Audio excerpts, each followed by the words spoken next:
अच्छा हुआ TV screen पर दिखने वाले पत्रकार न्यूज एंकर्स की नींद खुली और इतने बड़े रैकेट पे उन्होंने पर्दाफाश कर दिया। इतना बड़ा काम कर दिया, इतनी बड़ी खबर ब्रेक कर दी कि आज तक बड़े से बड़ा रिपोर्टर ब्रेक नहीं कर पाया, जो दिन रात जमीन पे मेहनत करता है। हम लोग ब्रेक नहीं कर पाए, जो नौतप्पा से लेकर भीषण लू में पैदल चल चलकर गलियों में उपभोक्ताओं से, आम आदमी से मिलकर तमाम सारे मुद्दों पे कवर करते हैं, उनकी पीड़ा को दिखाते हैं। लेकिन कोचिंग सेंटर्स के इतने बड़े रैकेट पे हम लोगों ने कभी स्टोरी नहीं की। अब कुछ न्यूज एंकर्स ने बैठे बैठे अगर ये कारनामा कर दिया तो रियली वो अप्रिसिएशन उनका होना चाहिए, अप्रिशिएट होना चाहिए, अवार्ड तो उनको मिलना तय है। लेकिन मैं उनसे यही कहना चाहूँगा कि कब से दर पे आंखें लगी थी, हुजूर बड़ी देर कर दी आते आते। तो आप आए, इतने बड़े मुद्दा पे आपने आवाज़ लगाया और लोग आपकी आवाज़ पे सडनली उठ खड़े हुए, कुछ पक्ष में उठ खड़े हुए, कुछ विपक्ष में। लेकिन इतना तो तय है कि देश में यह एक बड़ा मुद्दा बन गया है, चर्चा हो रही है। चलिए, देर आए सवेर आए, जब भी आए दुरुस्त आए, मैं यही मान के चल रहा हूँ। लेकिन अब मैं आपसे पूछ रहा हूँ कि जो मासूम जो छात्र हैं, जिनके सपनों को कोचिंग सेंटर्स वाले बेच रहे हैं, जो आपने आरोप लगाया है, और कौड़ियों का भी नाम चल रहा है, आप ये वाले आप लोग उनको एक कौड़ी बोल रहे हैं, तो कोचिंग सेंटर वाले दो कौड़ी, तो आधा कौड़ी। मतलब कौड़ियों के भाव पत्रकारिता और शिक्षा कोचिंग सेंटर्स के दायरे में चली गई है। खाली कौड़ियां जो है कुछ दिन पहले तक झाल मुड़ी, अब उसके बाद कुछ और चॉकलेट एक फेमस हुआ था, अब कौड़ियों के दाम फेमस हो गए। यही तो सोशल मीडिया की ताकत है। ट्विटर से ही, एक से ही कभी मनोरंजन का साधन हुआ करता था, लोग जाते थे, एंटरटेनमेंट करते थे, न्यूज लेते थे, क्या हो रहा है वो पता करते थे। लेकिन अब प्रोपेगेंडा नैरेटिव सारा कुछ वहीं से सेट होता है, क्योंकि हर पार्टियों के आईटी सेल, उनके लश्कर, बेरोजगारों की एक अलग लॉबी, जाति धर्म पंथ देखने वालों की अलग लॉबी वहीं पर बैठी हुई है, बेरोजगारी से त्रस्त है, कुछ वहीं पे पैसे के बल पे काम कर रहे हैं, और फिर पूरे देश में वो मुद्दा धीरे धीरे सुलग जाता है। मैंने भी ग्राउंड पे लोगों से पूछा है कि भाई इस पे आप क्या सोच रहे हैं, छात्रों के माँ बाप से पूछा है। छात्र तो खैर कैमरे के सामने नहीं आ सकते, एंड मैं चाहूंगा भी नहीं कि वो सामने आए। उन्होंने कहा यार अभी हाल फिलहाल में कई सारे चुनाव हुए, कई सारी जगहों पे इतनी किल्लत हुई, गैस को लेकर चाहे तेल पेट्रोल डीजल, पचासों खबरें सुनने को मिली कि दाम बढ़ गए, घट गए, बढ़ गए, घट गए। लेकिन इन सब के बावजूद यह मुद्दा इधर एक दो दिन में ही क्यों उठा, इसके पहले क्यों नहीं उठा? क्या टीवी के न्यूज एंकर्स ने कभी इस देश के और स्टेट के जो सीएम हैं और देश के जो आला मिनिस्टर्स हैं, स्पेशली एजुकेशन मिनिस्टर्स, उनको बैठाकर स्पेशली पब्लिक फोरम में क्या सवाल पूछने की जरूरत की? ये जो मासूम छात्र हैं, जो सपने पाले हुए हैं और उन्हें लगता है कि उनके सपनों को मुकाम तक मुकम्मल करने का एकमात्र जरिया वो कोचिंग सेंटर्स के हा ही हो वाले कुछ टीचर्स हैं, तो आपने कभी इस बात की तफ्तीश करने की कोशिश की कि ये छात्र कौन है, किस बैकग्राउंड से आते हैं, उनकी शिक्षा दीक्षा किस माध्यम से हुई है और किस स्कूल से हुई है, सस्ते से हुई है कि महंगे से हुई है, कॉन्वेंट से हुई है कि हिंदी या क्षेत्रीय भाषा में हुई है? कौन है वे लोग? अधिकारी हैं के बेटे हैं, बिजनेसमैन के बेटे हैं, जनप्रतिनिधि के बेटे हैं, या रोजमर्रा की जिंदगी में रोज कुआं खोद कर पानी पीने वालों के बेटे हैं? क्या कभी आपने इन आंकड़ों पे बात करने की कोशिश की? क्या आपने कभी एजुकेशन मिनिस्टर से यह जानने की कोशिश की कि हमारे मुल्क के शिक्षा व्यवस्था में इतना भेदभाव, इतना अंतर, इतनी खाइयां क्यों हैं? अभी वही एजुकेशन मिनिस्टर यूजीसी लागू करने को लेकर पूरा सीना फुलाए हुए थे, अपना दम भर रहे थे। प्रधानमंत्री भी इनडायरेक्टली इन चीज़ों को समझ रहे होंगे अच्छी तरीके से, और कुछ मुद्दों पे तो प्रधानमंत्री भी स्पष्ट रूप से सामने आते हैं कि नहीं, भेदभाव मिटना चाहिए, और सही बात है, मिटना चाहिए। योगी जी भी कहते हैं, सारे नेता पक्ष विपक्ष के लोग कहते हैं। तो आपसे मैं पूछ रहा हूँ, सारे लीडर से पूछ रहा हूँ, जितने भी मेम्बरान हैं, लीडरान हैं, जितने भी मीडिया के लोग हैं, मीडिया इन द सेंस हम लोग तो भाई बड़े अखबार के रिपोर्टर होते हुए भी मैं काउंट नहीं करता हूँ, क्योंकि जो टीवी पर दिखता है, जो बोलता है और जिसके ज्यादा फॉलोअर्स हैं, सूट बूट की जहाँ पकड़ ज्यादा है, आवाज की पकड़ ज्यादा है, वही बड़ा आदमी है। वही आज के डेट में पत्रकार है, भले वो एंकर्स हो जो भी हो। तो आपने कभी उनसे जानने की कोशिश की, इस पर डिबेट किया आपने कि आखिर ये जो फुड़करिया टाइप के टीचर सडनली एकाएक पैसे वाले, जो आप कह रहे हैं, मैं नहीं बोल रहा हूँ ये सब लैंग्वेज, कि बड़े बड़े कोचिंग सेंटर्स के मालिक बन जा रहे हैं और करोड़ों हजारों करोड़ों में इनका धंधा चल रहा है। तो इस धंधे को फलने फूलने में वह मेन तत्व क्या था, वह मेन रीजन क्या था, इस पर आपने कभी चर्चा की या फ्यूचर में आप चर्चा करेंगे? छेड़ तो दिए हैं आप बताइए। मैं आपसे पूछ रहा हूं टीवी पूरम के न्यूज एंकरों कि आईआईटी में, आईआईएम में, नीट में, जितने भी एम्स हैं, जितने भी बढ़िया मेडिकल कॉलेजेज हैं, यूपीएससी में, स्टेट पीसीएस में, सीए में, आइल्स में, टॉफेल में, आईएम में, जितने भी ये क्लास की ये दायरा है, कैटेगरी है, इसमें हिंदी मीडियम के कितने छात्र एडमिशन पाते हैं या चयनित होकर नौकरी कर रहे हैं? मुझे उसका आंकड़ा चाहिए और मैं आपसे जानना चाहता हूँ, कभी आपने रिसर्च किया? उनको तो बोल दिया कि चलो कोचिंग सेंटर्स हैं, चला रहे हैं, पैसे सपने बेचकर कमा रहे हैं, उनको कुछ आता नहीं, चलो मैं मान लेता हूँ तो मैक्सिमम कुछ होंगे उनको नहीं आता।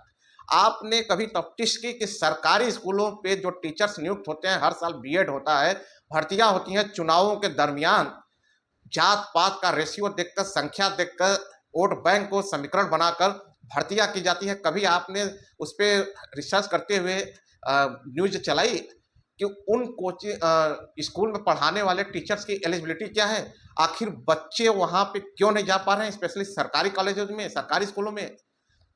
क्या कारण है कि महंगे महंगे प्राइवेट स्कूलों, कॉन्वेंट स्कूलों में बच्चे और उनके पैसे वाले माँ बाप खींचे चले जाते हैं, वही चीज सरकारी स्कूलों में नहीं है, और वही बच्चे फिर कोचिंग सेंटर्स का शिकार हो रहे हैं।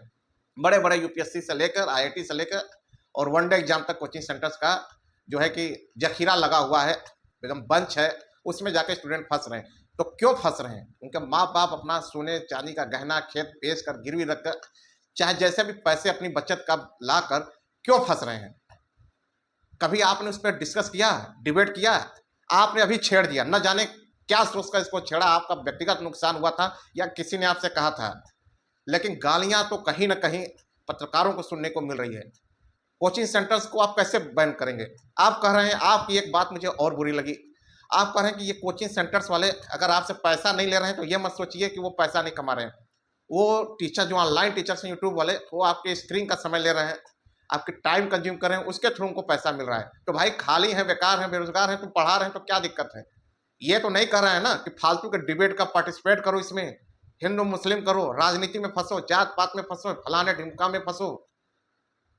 आज भी छात्र अगर कहीं कंपटीशन की तैयारी करने जाता है या कुछ ख्वाब देखता है, उसको तमसील करने की, पूरा करने की, मुकम्मल करने की कोशिश करता है, तो आपका डिबेट देखकर वो नहीं जाता है, और न ही डिबेट में कोई चीज मिलती है। वो या तो हम लोग के अखबार की तरफ भागता है या तो वही यूट्यूबर, कोचिंग सेंटर्स वाले या टीचर्स की तरफ भागता है। मजबूरी है, वो जो भी कर रहे हैं, हाँ हाँ ये कॉमेडी ही कर रहे हैं, मगर दो शब्द पढ़ा भी रहे हैं, मोटिवेट कर रहे हैं। वे यह नहीं कर रहे हैं कि सरकार किसकी बनेगी, कौन सही है, कौन गलत है, किस स्टेट में क्या हुआ, किस नेता ने सही किया, गलत किया। तो राजनीतिक समीकरण को देखते हुए, चुनावों को देखते हुए, इस पर क्या बात नहीं होगी, इस पर बहस नहीं होगी? अभी न जाने कितने पत्रकारों की सैलरी रुकी हुई है, न जाने कितने पत्रकार के साथ कितनी दुर्घटनाएं हुई। मैं शब्द नहीं ले सकता, वाजिब में जो घटनाएं हुई, ताकि ये यूट्यूब के नियमों के अनुसार हो सकता है मेरे वीडियो को रोक दिया जाए। न जाने अभी कुछ दिन पहले का अवस्थी जी करके पत्रकार थे, उनके साथ क्या हुआ 65 साल की उम्र में, यह बताने की जरूरत है? बेरोजगारी, तंगहाली, बदहाली को देखते हुए ग्राउंड पर जिसने न जाने अपनी पूरी कैरियर खपा दी, पूरी एकदम जिंदगी के अनमोल पल गवा दिए, केवल जर्नलिज्म को एक अच्छी तरीके से परोसने के लिए, लोगों के भीतर विश्वसनीयता बनाने के लिए, और वे बेरोजगारी, तंगहाली और सिस्टम के भीतर, जो संस्थानों के भीतर एडिटोरियल में बैठे हुए लोग हैं, उनकी हकमारी और मैनेजमेंट का शिकार बन जाते हैं। इस पर कभी आपने डिस्कस किया, कभी चर्चा किया? इस पर जसवंत सिंह भड़ास वाले हैं, मैं उनकी एक तरीके से तारीफ करता हूँ कि वे पत्रकारों के साथ साथ सबके मुद्दों पर जगह देते हैं, प्लेस देते हैं, उठाते हैं।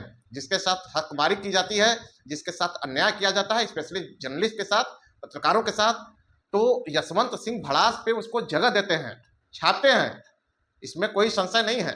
तो यशवंत सिंह अगर इस मुद्दे को उठाते हैं तो एक बार अच्छा लगता है।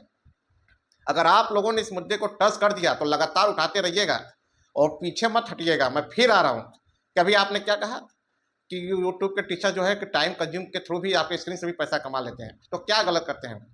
अभी प्रधानमंत्री मोदी जी ने क्या कहा था कि टैलेंट है तो रील्स बनाइए, रील्स, सोशल मीडिया इन्फ्लुएंसर्स भी पैसा कमाते हैं।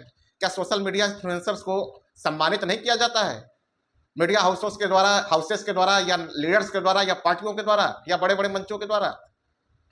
अब मैं आता हूं, कई सारे जो मेन स्ट्रीम मीडिया के पत्रकार थे जिनको फलाने अवार्ड, देश विदेश का अवार्ड मिला, उनकी एक दो रिपोर्टिंग मैंने देखी, सख्त चिढ़ हो गई। समाज को बांटने की रिपोर्टिंग उन्होंने किया। नाम बहुत बड़े हैं, बहुत बड़े नाम। वे लोग आज यूट्यूब पे आते हैं और क्रांतिकारी पत्रकारिता करते हैं। एक धड़ा जो है क्रांतिकारी कहलाने की कोशिश में लगा हुआ है, तो दूसरे धड़ा को लोग गोदी मीडिया बोलते हैं। हालांकि मैंने इनको ढोंगी मीडिया नाम दे रखा है। तो अगर ये आते हैं और ये हाथ मल मल कर एक महीने के अंदर कम से कम 20 बार प्रधानमंत्री मोदी की या उत्तर प्रदेश में मुख्यमंत्री योगी की सरकार गिरा देते हैं और लोगों को ख्वाब बेच रहे हैं, सपने दिखा रहे हैं, बेरोजगार लोग उनके शो पे आ रहे हैं, समय अपना दे रहे हैं, तो क्या वे उनके स्क्रीन से पैसे नहीं कमा रहे हैं? वे जनता की स्क्रीन से पैसे नहीं कमा रहे हैं? क्या वे जनता वोटर्स नहीं है? उस पर आपने शो क्यों नहीं किया? और फिर उन्हीं पत्रकारों को आप अपने शो में डिबेट में मौका देते हैं। मौका डिबेट में देने से याद आया, जिन टीचर्स पे आप उंगली उठा रहे हैं, यूट्यूबर्स पे, वो जो शुरू में ही हर कोई देख कर बता दिया था कि ये बंदा, ये सब पढ़ाते कम, कॉमेडियन टाइप पे ज्यादा है, तो लोगों को उस कॉमेडी में ही भाई जहाँ एंगल दूसरे टाइप का हो, सोशल मीडिया वाली व्यवस्था का हो, टीचर्स उसका फायदा उठा लेते हैं। नया नया दौर था, तो आप जैसे लोग, कितने चैनल्स का मैं नाम गिनाऊं कि वैसे सोशल मीडिया के टीचर्स को या यूट्यूब टीचर्स को आज भले ब्रांड बन गए हों, क्या आप लोगों ने स्क्रीन नहीं दिया? क्या आप अपने चैनल के माध्यम से उन्हें प्रचारित नहीं किया आप लोगों ने? तो माँ बाप कैसे फंसे, वो छात्र कैसे उनके ऊपर यकीन किए? आप लोगों की वजह से।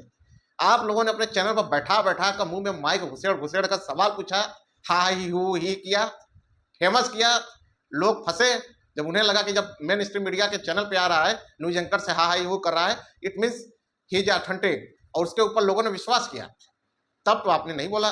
जबकि हकीकत यह है, तब भी आपको पता था कि ये सब टीचर्स कम पार्ट टाइम एंटरटेनर ज्यादा हैं, लेकिन आपको उनकी उसी स्किल का फायदा उठाना था, टीआरपी और व्यूज कलेक्ट करना था, एंड दैट्स इट। आपने वो किया। फंसे आम बच्चे।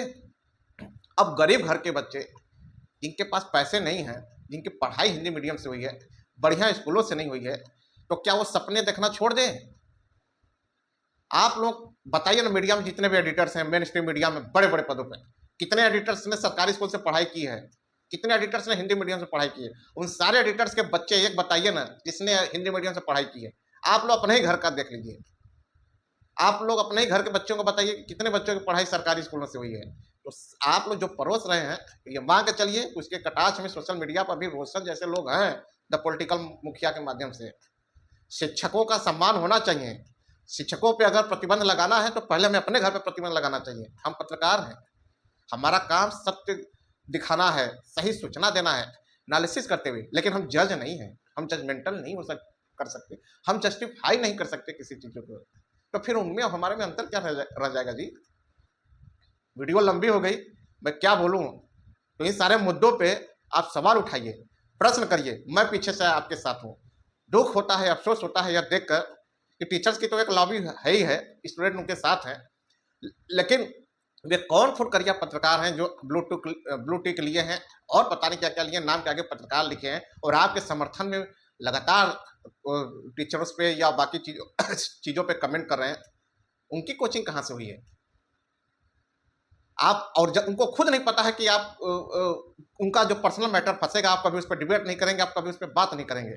अगर आपको मेरी बात अगर आप तक पहुंच रही है तो आप में हिम्मत है तो मुझसे लिख कर बताइए। मैं दे रहा हूं मुद्दा, मैं मुद्दे के पीछे का स्क्रिप्ट भी दे रहा हूं। हिम्मत है तो आप उस पर डिबेट करके दिखाइए, बुलाइए मुझे डिबेट में, मैं आऊंगा और उस पर सवाल जवाब किया जाएगा।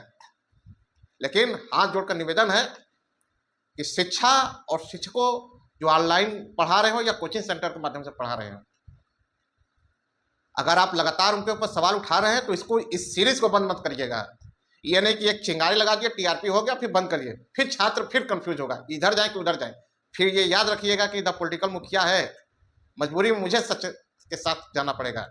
और उन यूट्यूबर्स जो टीचर्स हैं, सॉरी जो पत्रकार हैं, जो मेन स्ट्रीम मीडिया छोड़कर आकर यूट्यूब पे सहारे क्रांति फैला रहे हैं, जरा उनके ऊपर भी डिबेट करिए ना।